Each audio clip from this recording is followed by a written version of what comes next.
Irmãos e irmãs, vamos a mais um momento da nossa liturgia da palavra. Eu sempre transmito a liturgia da palavra nos meus endereços telemáticos. @Paulo Roberto Maciel, Maciel 7919. Você acompanha a liturgia de forma antecipada.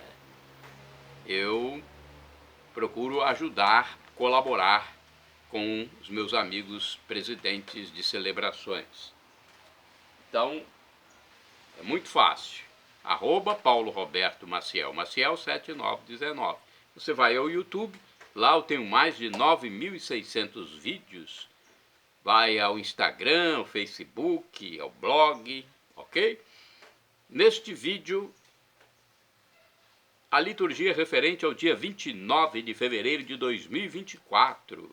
Quinta-feira, segunda semana da Quaresma, ano B, a cor é roxa, conforme eu estou simbolizando aqui, é a missa própria com o prefácio da Quaresma. Então, é um ano atípico, não é? Ano bissexto, que tem o dia 29 de fevereiro, isso só acontece de 4 em 4 anos, e estamos tendo agora. O ofício do dia é o que os padres vão seguir. Antífona da entrada. Provai-me, ó Deus, e conhecei meus pensamentos. Vede se ando pela vereda do mal e conduzi-me no caminho da eternidade. Salmo 138, versículos 23 e seguinte. Coleta. É hora de pedirmos a Deus pela nossa vida, pelas almas, e também agradecer. Ó Deus, rezemos, ó Deus que amais e restaurais a inocência, orientai para vós os corações dos vossos filhos, para que no fervor do vosso Espírito que receberam, sejamos firmes na fé e eficientes nas obras. Por nosso Senhor Jesus Cristo, vosso Filho, que é Deus e convosco vive e reina na unidade do Espírito Santo por todos os séculos dos séculos. Primeira leitura, leitura do livro do profeta Jeremias, capítulo 17, versículos do 5º ao 10º. Isto diz o Senhor: maldito o homem que confia no homem e faz consistir sua força na carne humana, enquanto seu coração se afasta do Senhor. Como os cardos no deserto, ele não vê chegar a floração, prefere vegetar-se na secura do ermo, em região salobra e desabitada. Bendito o homem que confia no Senhor, cuja esperança é o Senhor, é como a árvore plantada junto às águas, que estende as raízes em busca da umidade. Por isso não teme a chegada do calor. Sua folhagem mantém-se verde, não sofre míngua em tempo de seca e nunca deixa de dar frutos. Em tudo é enganador o coração, e isto é incurável. Quem poderá conhecê-lo? Eu sou o Senhor, que perscruto o coração e provo os sentimentos, que dou a cada qual conforme o seu proceder e conforme o fruto de suas obras. Palavra do Senhor, graças a Deus. Vamos agora ao Salmo responsorial. É o Salmo número 1. É o primeiro, Salmo 1, versículos do 1º ao 2º, 3º, 4º, 6º. Refrão, Salmo 40, versículo 5a. É feliz quem a Deus se confia. Repitamos: é feliz quem a Deus se confia. Feliz é todo aquele que não anda conforme os conselhos dos perversos, que não entra no caminho dos malvados, nem junto aos zombadores vai sentar-se, mas encontra seu prazer na lei de Deus e a medita dia e noite sem cessar. É feliz quem a Deus se confia. Eis que ele é semelhante a uma árvore que à beira da torrente está plantada. Ela sempre dá seus frutos a seu tempo e jamais as suas folhas vão murchar. eis que tudo o que ele faz vai prosperar. É feliz quem a Deus se confia, mas bem outra é a sorte dos perversos. Ao contrário, são iguais à palha seca espalhada e dispersa pelo vento, pois Deus vigia o caminho dos eleitos, mas a estrada dos malvados leva à morte. É feliz quem a Deus se confia. Repitamos: é feliz quem a Deus se confia. Agora vamos ao Evangelho de Jesus Cristo segundo São Lucas, capítulo 16, versículos do 19 ao 31. Antes temos a aclamação com Lucas, capítulo 8, versículo 15. Glória a Cristo, palavra eterna do Pai, que é amor. Glória a Cristo, palavra eterna do Pai, que é amor. Felizes os que observam a palavra do Senhor de reto coração e que produzem muitos frutos até o fim, perseverantes. Glória a Cristo, palavra eterna do Pai, que é amor. O Senhor esteja convosco, Ele está no meio de nós. Proclamação do Evangelho de Jesus Cristo segundo São Lucas. Glória a vós, Senhor. Pelo sinal da Santa Cruz, livra-nos Deus nosso Senhor dos nossos inimigos. Naquele tempo disse Jesus aos fariseus: havia um homem rico que se vestia com roupas finas e elegantes e fazia festas esplêndidas todos os dias. Um pobre chamado Lázaro, cheio de feridas, estava no chão à porta do rico. Ele queria matar a fome com as sobras que caíam da mesa do rico. E além disso, vinham os cachorros lamber suas feridas. Quando o pobre morreu, os anjos levaram-no para junto de Abraão. Morreu também o rico e foi enterrado.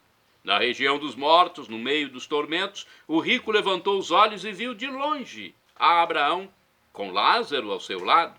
Então gritou: Pai, Abraão, tem piedade de mim, manda Lázaro molhar a ponta do dedo para me refrescar a língua, porque sofro muito nestas chamas. Mas Abraão respondeu: Filho, lembra-te de que recebeste teus bens durante a vida, e Lázaro, por sua vez, os males. Agora, porém, ele encontra aqui consolo e tu és atormentado. E além disso, há grande abismo entre nós. Por mais que alguém desejasse, não poderia passar daqui para junto de vós, e nem os daí poderiam atravessar até nós.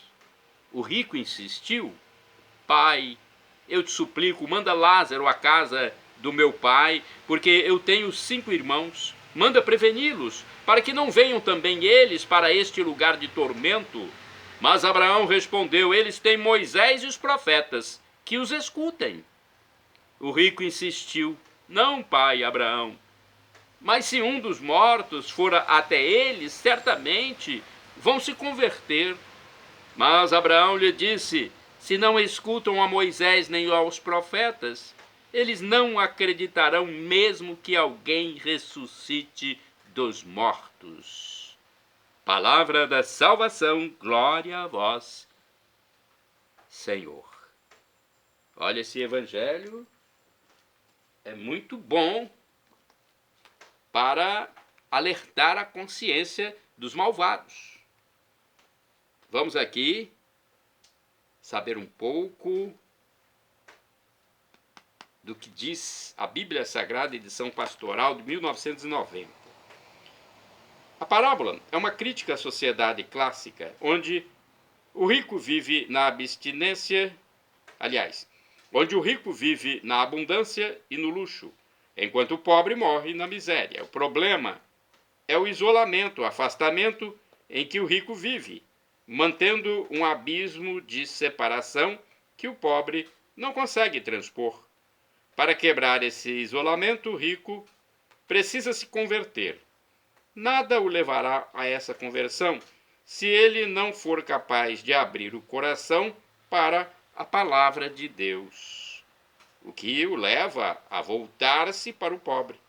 Assim, mais do que explicação da vida no além, A parábola é a exigência de profunda transformação para criar uma sociedade onde haja partilha de bens entre todos.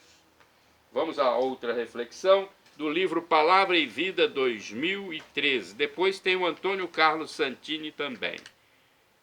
Vejamos o que diz aqui. Esta parábola nos recorda a importância da solidariedade humana. Nós que nos sentimos filhos de Deus, somos consequentemente irmãos, e não fica bem deixar que sejam os cães os que se aproximam para lamber as chagas do irmão. Não é uma boa ideia construir muros para proteger nosso bem-estar contra o avanço dos pobres. Não é uma boa ideia que muitos passem necessidade enquanto nós esbanjamos. Que não aconteça que alguma vez, ao despertarmos deste sonho, descubramos que se transformaram as situações e experimentemos em nossa própria carne o que hoje fazemos aos nossos irmãos. Vamos a mais uma reflexão, a liturgia comentada de Antônio Carlos Santini. Ele é liderança da comunidade católica Nova Aliança. E-mail santini@novaalianca.com.br. Há um grande abismo, é o título do comentário dele, baseado em Lucas 16, versículos do 19 ao 31. Houve um tempo para o pobre doença, miséria, feridas lambidas pelos cães. Houve um tempo para o rico, banquetes, roupas de luxo, indiferença pelo pobre. Um dia o tempo acaba e as coisas se cristalizam, já não aceitam correções. Findo o tempo, há um juízo, isto é, uma separação. O conceito de justiça que costumamos representar pela espada exige esta crise, uma separação final entre luz e treva, entre bem e mal, entre verdade e mentira. É assim que Lázaro se encontra agora no seio de Abraão, um espaço de acolhida, uma metáfora para o nosso céu, e o rico, indiferente, acaba no Sheol, a mansão dos mortos, torturado e sedento. Continuando, diz Santini, quando o rico da parábola divisa ao longe, no seio de Abraão, a figura de um conhecido, aquele miserável Lázaro, que ele desconhecera todo o tempo, vê a oportunidade de ser aliviado em seus tormentos. Mas o pedido que ele faz a Abraão não pode ser atendido. Existe um abismo do grego chasma, em latim caos, intransponível entre o pobre consolado e o rico condenado. Obviamente, trata-se do abismo da indiferença em relação ao outro. A ponte que não foi estendida durante a vida terrena é a mesma ponte que fará falta depois da morte. De certo modo, o próprio rico obrigou Deus a tomar partido. André Louff pergunta: de que lado se encontra Deus? E passa a responder. Veja a resposta. Uma primeira resposta é bem evidente. Deus se põe ao lado dos pobres, cuida deles, defende seus direitos, os direitos do pobre, da viúva, do órfão. E Deus não só tem cuidado dos pobres, mas veio colocar-se ao lado deles, veio ocupar o lugar deles, identificar-se com eles. Ele se despojou, dizem os grandes textos de São Paulo, apóstolo.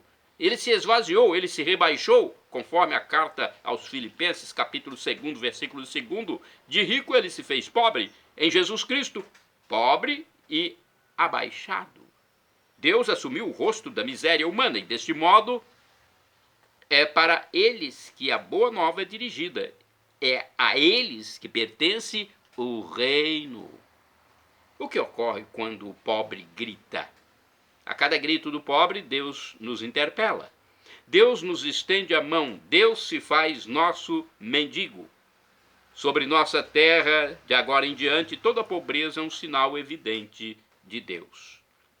Se isto assustasse um rico, que poderia ele fazer em sua defesa? Francisco de Assis abre mão das riquezas. Charles de Foucault distribui seus bens aos pobres. Albert Schweitzer vai exercer a medicina entre os nativos do Congo. Pauline Jaricot evangeliza as operárias pobres. São muitos os caminhos.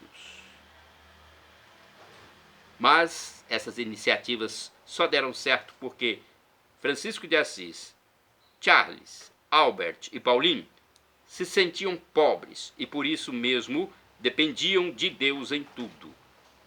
E só mesmo Deus pode estender uma ponte sobre nossos abismos. Orai sem cessar, irmãos e irmãs. A ti, Senhor, o pobre se abandona confiante. Salmo 10, versículo 14. Vamos agora aos santos do dia, porque os santos seguiram o exemplo de Jesus e nós devemos segui-los também. Como disse São Paulo, imite as minhas atitudes, porque eu imito Jesus. Então São Paulo clamou lá para seus seguidores o imitá-lo, porque ele imitava Jesus. Santo do dia 29 de fevereiro, Santo Osvaldo, foi bispo, faleceu em 992, foi monge beneditino eleito bispo de Worcester e de York, na Inglaterra. Osvaldo destacou-se como mestre afável, alegre e culto. Introduziu em vários mosteiros a regra de São Bento. Santo do dia 29 de fevereiro, Santo Augusto Chapdelaine, presbítero e mártir, faleceu em 1856. Enviado à China, dedicou-se à evangelização da região de Guangxi. Desprezou as ordens de renegar a fé católica e por isso foi decapitado. Santa do dia 29 de fevereiro, Beata Antônia de Florença, viúva, faleceu em 1472. Antônia da Florença foi fundadora e primeira abadesa do Mosteiro do Corpo de Cristo, com a observância da primeira regra de Santa Clara. Morreu em L'Aquila, na Itália, aos 71 anos. Shalom Adonai é uma expressão hebraica que significa a paz de Deus, é o que eu desejo para todos vocês. El Shaddai, também do hebraico, significa Deus Todo-Poderoso, Deus Onipotente. Ele proverá aquilo que você deseja, se for para o seu bem. O professor e escritor de mais de 100 livros da Igreja Católica, Felipe Rinaldo Queiroz de Aquino, em seu canal no YouTube, disse que Deus pode nos dar uma dessas 3 respostas: sim, não ou espere. A que for melhor para nós, Ele nos dará, pois afinal de contas é o nosso Pai. E é o melhor Pai do universo, é o Divino Pai Eterno. No aramaico, nosso Abba, Papaizinho do céu, é o Pai das misericórdias. Até um não de um pai para o filho é uma coisa boa. O pai dá o não para o filho conseguir melhorar, entender, se educar, obedecer, seguir o bom caminho. E agora do aramaico eu clamo Maranatá, como dizemos nós católicos, ou Maranata, como dizem nossos irmãos separados, os evangélicos ou protestantes. Não importa a pronúncia, o significado é o mesmo. Vinde, Senhor Jesus. Um dia Ele voltará e será o juízo final. Não deixe de ficar em comunhão com Deus, já aqui na terra, para permanecer assim na eternidade. A vida não é só esse momento da terra, existe a eternidade. Coloque isso na sua cabeça. Jesus é o Deus humanado que desceu à terra, viveu como nós, sofreu por nós, morreu na cruz para nos salvar e está à direita do Divino Pai Eterno, como nosso sumo e eterno sacerdote, nosso irmão primogênito no céu. Está nos aguardando. Quem ainda não se converteu, converta-se. Perdão, Senhor, pelos meus pecados passados, presentes, futuros, físicos e espirituais, pecados do pensamento, palavras, atos, omissões, e me dê a vida eterna. Meu Jesus, eu quero a vida eterna convosco, meu Jesus.